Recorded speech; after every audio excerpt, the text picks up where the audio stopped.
Bismillahirrahmanirrahim. Assalamualaikum warahmatullahi wabarakatuh.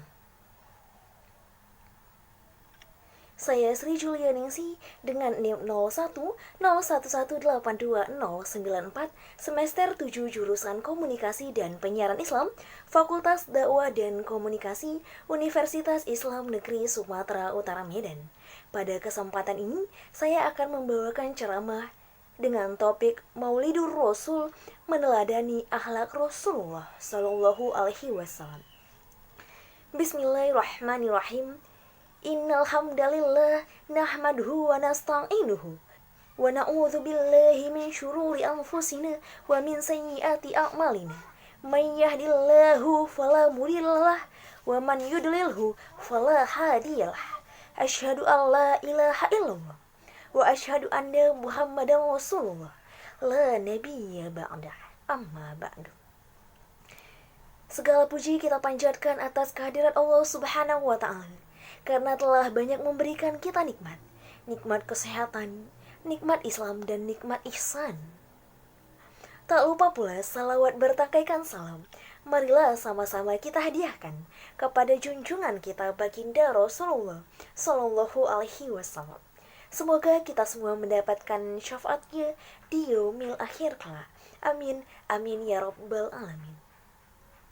Sahabat-sahabat yang insya Allah dirahmati oleh Allah Subhanahu wa ta'ala, Nabi Muhammad lahir pada tanggal 12 Rabiul Awal.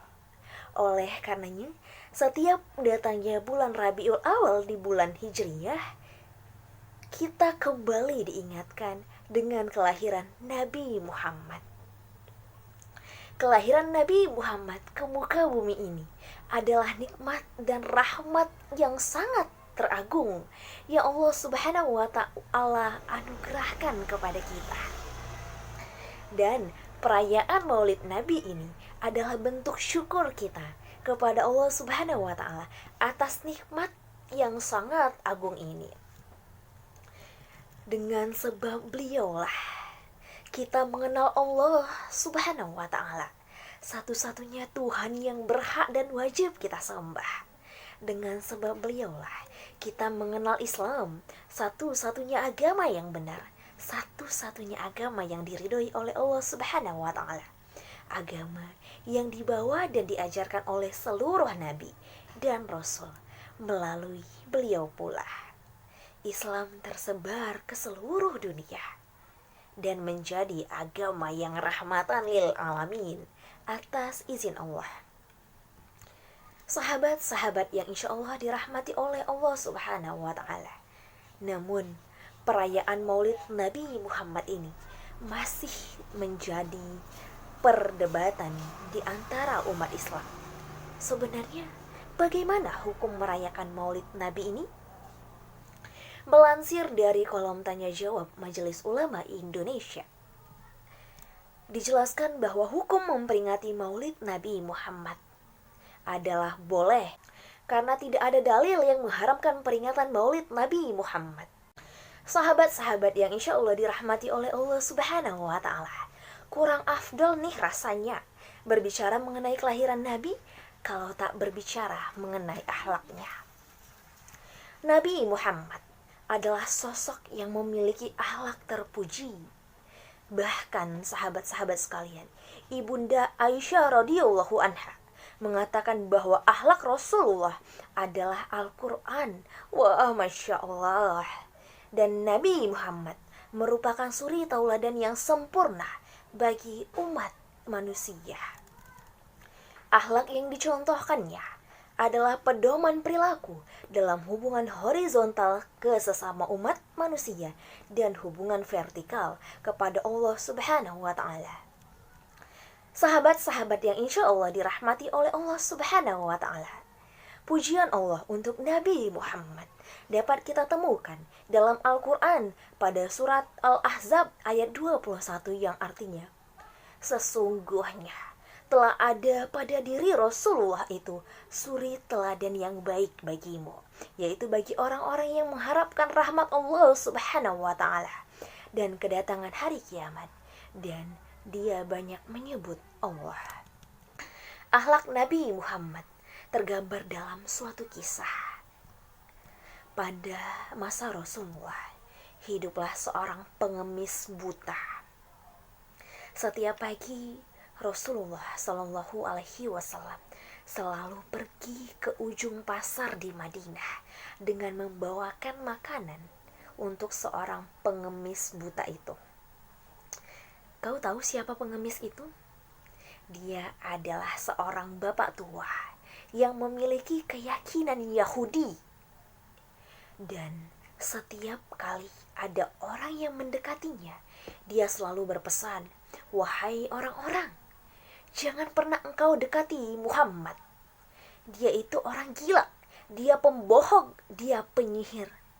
Kata pengemis tua itu, setiap hari dia mencaci maki Nabi Muhammad. Sampai pada suatu ketika Nabi Muhammad meninggal dunia, dan kebiasaan memberi makan kepada pengemis tua itu digantikan oleh Abu Bakar As-Siddiq. Oleh karenanya Abu Bakar menemui bapak tua itu. Abu Bakar mulai menyulangi pengemis tua itu. Namun di luar dugaan, pengemis tadi malah murka dan membentak Abu Bakar. Seraya berkata, "Siapakah kamu?" kata pengemis tadi. Kemudian Abu Bakar menjawab, "Aku ini orang biasa yang menyuapimu, wahai kakek tua," kata Abu Bakar. Kemudian bapak tua itu berkata, "Bukan," katanya. "Bukan engkau yang biasa menyuapiku. Orang yang biasa mendatangiku selalu menghaluskan makanan terlebih dahulu dengan mulutnya sendiri. Barulah kemudian dia menyuapiku dengan itu," kata pengemis itu.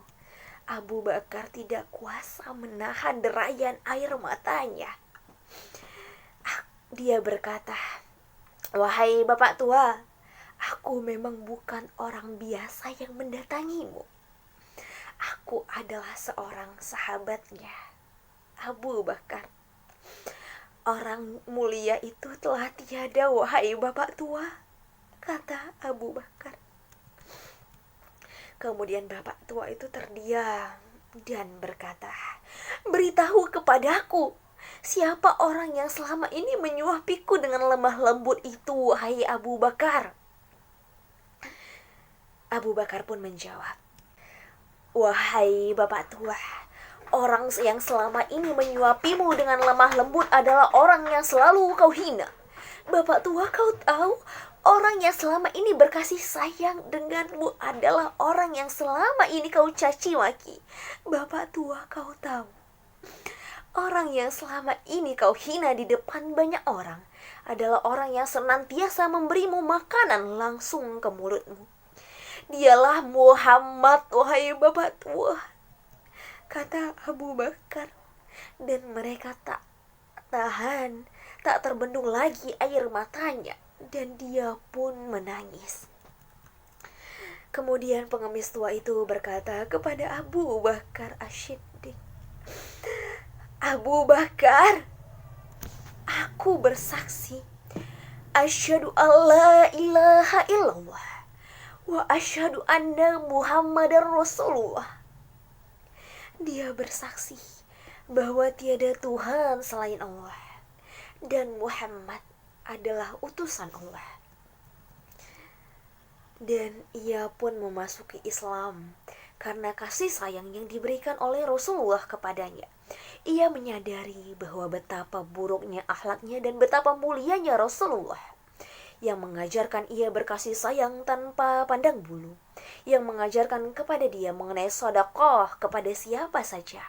Dan dia tersadar bahwa Nabi Muhammad adalah orang yang paling mulia akhlaknya, orang yang menjadi teladan bagi kita semua. Sahabat-sahabat sekalian, kelemah lembutan akan melahirkan kasih sayang. Kelemah lembutan akan membuat orang saling mencintai satu sama lainnya. Dan kelemah lembutan mengajarkan kita betapa indahnya Islam rahmatan lil alamin.